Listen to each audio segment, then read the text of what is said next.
નમસ્કાર મિત્રો, ફરીથી આજે શેર બજાર આપણું ઘટેલું છે. ભારતીય શેર બજારમાં કડાકાઓ જોવા મળી રહ્યા છે.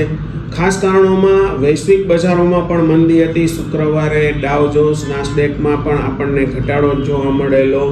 બીજી બાજુ ઇન્ટરનેશનલ મોનિટરી ફંડે જાહેરાત કરી છે કે 2025માં ભારતનું અર્થતંત્ર ધીમી ગતિએ ચાલશે, આર્થિક ગતિવિધિઓ ધીમી પડશે એવી જાહેરાતના હિસાબે પણ થોડું ઘણું શેર બજારમાં પેનિક આપણને અત્યારે જોવા મળી રહ્યું છે. ખાસ કરીને પ્રાઇમરી માર્કેટના લિસ્ટિંગ પણ નબળા જોવા મળી રહ્યા છે. જે રીતે ગ્રે માર્કેટમાં કામો થઈ રહ્યા છે અને જ્યારે લિસ્ટિંગ થાય છે ત્યારે પ્રીમિયમ ધોવાઈ જાય છે.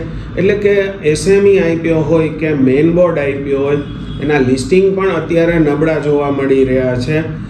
જે રીતે શેર બજાર તૂટે છે એમાં મેઇન કારણ એ પણ કહી શકાય કે મિડ કેપ સ્મોલ કેપમાં જાતમાં જબરજસ્ત ઘટાડો જોવા મળી રહ્યો છે. મિડ કેપ સ્મોલ કેપ વધારે તૂટી રહ્યા છે. મિડ કેપ સ્મોલ કેપમાં ઘણો બધો ઘટાડો જોવા મળી રહ્યો છે અને નાના શેરો તૂટી રહ્યા છે. એક ચિંતાનું કારણ છે. બીજી બાજુ ડોલર સામે રૂપિયો પણ તૂટી રહ્યો છે. ડોલર મજબૂત થઈ રહ્યો છે.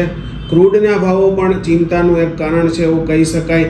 નેચરલ ગેસ ક્રૂડના ભાવ વધતા જાય છે એ પણ બજાર માટે નેગેટિવ કારણ છે એવું કહી શકાય. સેન્સેક્સે 77,000ની સપાટી પણ ગુમાવી દીધી છે. એટલે બજારમાં હાલમાં કોઈ પણ પ્રકારનું નવું જોખમ લેવા રોકાણકારો તૈયાર નથી. બજેટ જ્યાં સુધી જાહેરાત નહીં થાય, આરબીઆઈની પોલિસી જાહેર નહીં થાય ત્યાં સુધી માર્કેટમાં સાવચેતીનો સૂર જોવા મળશે એવું લાગે છે.